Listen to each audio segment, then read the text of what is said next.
Ho ho ho! No, that's Christmas. It's the 27th of October, and that means it's time for my 27th Horror of Mike, which has been a loving tribute to James Rolfe's Cinemassacre's Monster Madness. Now, when I was making this list, although the list has changed along the way, I've thought of other films to put in. This was one film which I sort of wanted to put in from the start, and the reason for it is because it's a movie which has been absolutely destroyed by critics and many people that have watched it as well. If you go on IMDb, you'll just find post after post after post of people just criticising it and saying that the film really has little or no merit. The film I'm talking about is the 2008 movie The Strangers, starring Liv Tyler and Scott Speedman. It's a sort of siege movie slash intruder movie slash sort of stalker slasher film, and for many they feel it was a really sort of uninspired movie. Now I actually completely disagree with this. Now I have to say I've only watched it once, so my opinion may change of it, but the one time I watched it, it really had an effect on me, and if a film has an effect on you, it's got to be doing something right. So, what is The Strangers about? It's a film about a young couple who, after coming back from a friend's wedding reception, they go to a house which is sort of like a quite remote location, and they're having a nice little time together. There's a little subplot about the commitment between the two of them and stuff like that going on. So there's a bit of tension as well between the two of them, and while they're there, the the boyfriend decides to go out for a pack of cigarettes. He goes out for a pack of cigarettes. Actually, no, I'm wrong. He does go out for a pack of cigarettes, but a girl comes to their door, asking if someone that she knows is there, and they tell this girl that she's got the wrong house. She seems a bit sort of strange. Um, it's a little bit sort of creepy. Why is this girl out there in the middle of nowhere? At that time of night, knocking on people's doors. So eventually they sort of close the door on her and just forget about it. Now the boyfriend then goes for the cigarettes. See, and while he's out, the girlfriend played by Liv Tyler is terrorized by these people wearing rather horrific like masks. One looks like a sort of doll face, the other's like a sort of sack, and it's she starts to barricade herself within the house, and then she starts realizing that they may already have access to the house because her mobile phone goes missing, and yeah, the whole atmosphere of the film is of her under siege, and that's really the sort of main idea of the film. That's the sort of setup for it. Now, it doesn't sound like it's particularly anything special, and I'm not saying this is like an incredible movie, but what I am saying is that I felt the film did a great job at building up tension. I think it did a great job of creating an atmosphere of fear and of conveying that feeling of being trapped somewhere.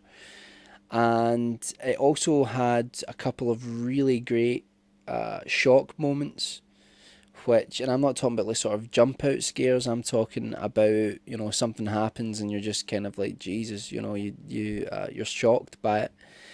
And yeah, I just feel that the film really deserves a little bit more credit than what it got. Is it one of the greatest sort of intruder type films or slasher films ever made? No, it's not.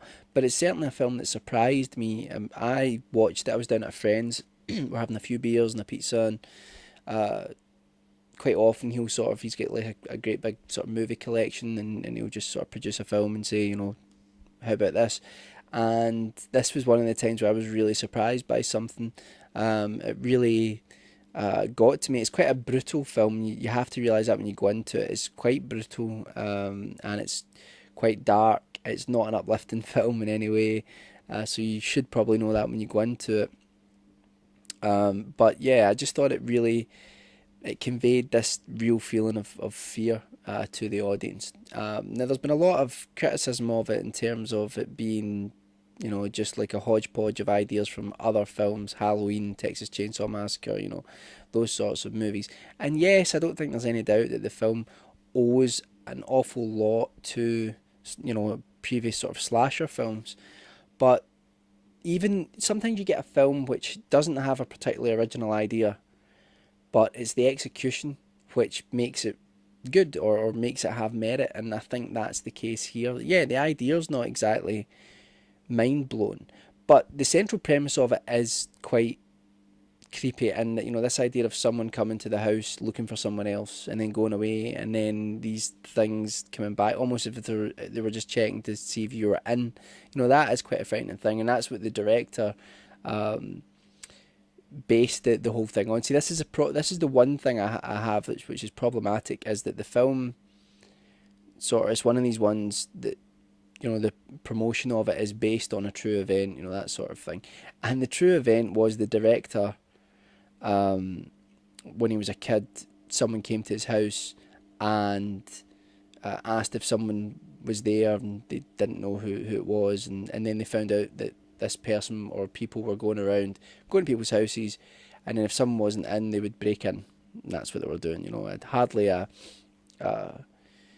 original idea, you know. I mean, I think that's a pretty standard con, but I think that that's the inspired by part, you know, and it really annoys me when, you know, because there's a difference between based on and inspired by. So you can say something's inspired by, you know. I mean, you could say Nightmare on Elm Street is inspired by a real life story, which is a story about college students who were mysteriously dying in their sleep. That was a story which Wes Craven read about, and he then wrote and produced and directed Nightmare on Elm Street.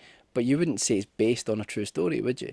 So I think people are being a little bit conservative with the truth, and also just like, what amazes me is the number of people that are online who instantly accept that something is, you know, a true life story or something like that. As soon as I see something that says based on a true story, inspired by real events, I'm very, very skeptical. You know, I don't think most of the films that do that are not actually based on true events, and really don't need it. You know, I mean, we don't need that as an audience to make us go, ooh, you know.